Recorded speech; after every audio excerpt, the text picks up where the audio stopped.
in the mythical ages, when he talks about those demons, he says that you don't think that this is lie. These are not lies.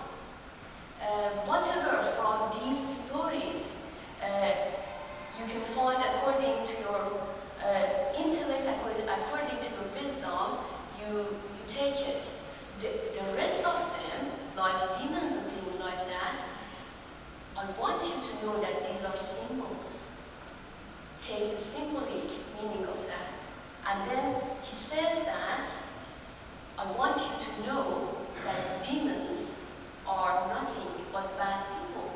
The people who let this evil goes into their souls. Okay, now I'll talk a bit about the heroes in Shahnameh. The Shahnameh is a book of counsel and advice, either from Firdawsi himself or from the heroes.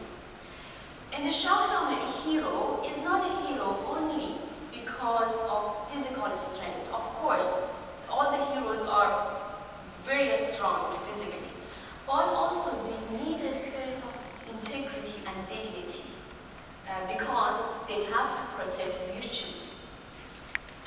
And Shahnameh is concerned to show how non-materialistic evolution of human soul is done. But at the same time, it says it is important to keep a balance between material and spiritual needs of human. And this is a very, very old illustration of Shahnameh.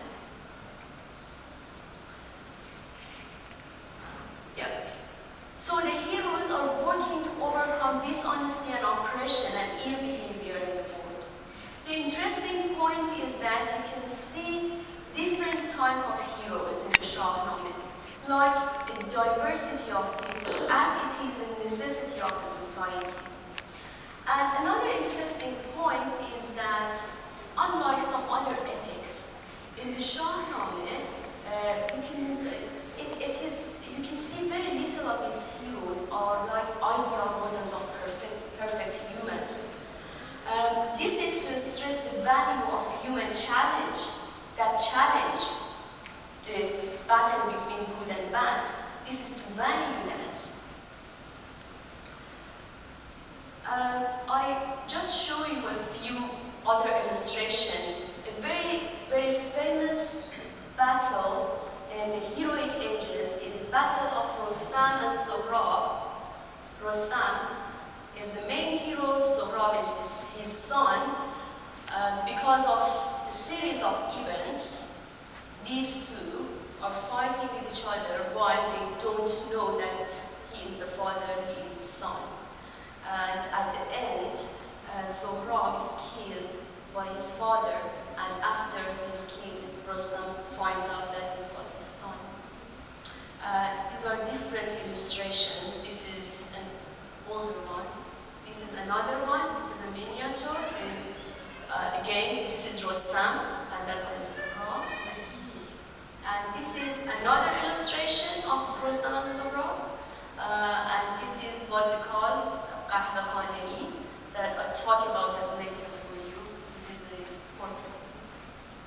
Okay, so we're talking about heroes in the Shahnameh. The Shahnameh, as I said, provides a realistic account of life. In both sides of good and evil, we can see there are different types of people.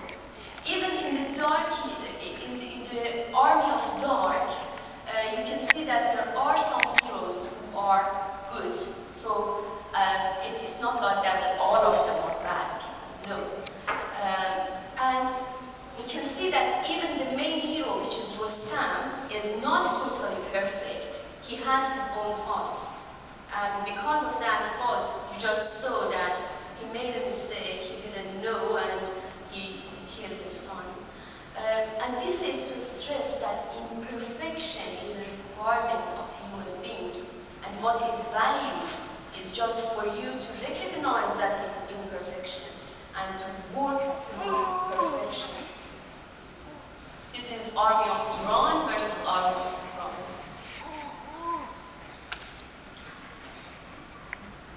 So the heroes in the Army of Light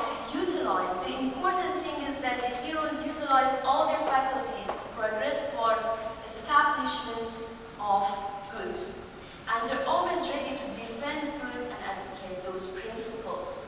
There are some principles which are very important in the Shahnameh. One of those principles, we call it Azadegi in Farsi, which is to stand by your principles, and if you find something's wrong, not to have any fears, to express your idea that this is wrong and stand by it. And you can see that Rostam, who is the main hero, is the most Azad person in the Shahnameh.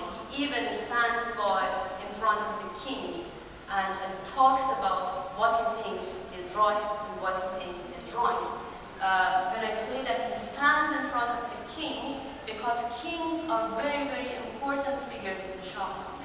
So when somebody stands in front of them and talk what it is in his mind is very important. Now the kings. In the Shahnameh, the legitimacy of king is conditional. It's not like that because he's king. No.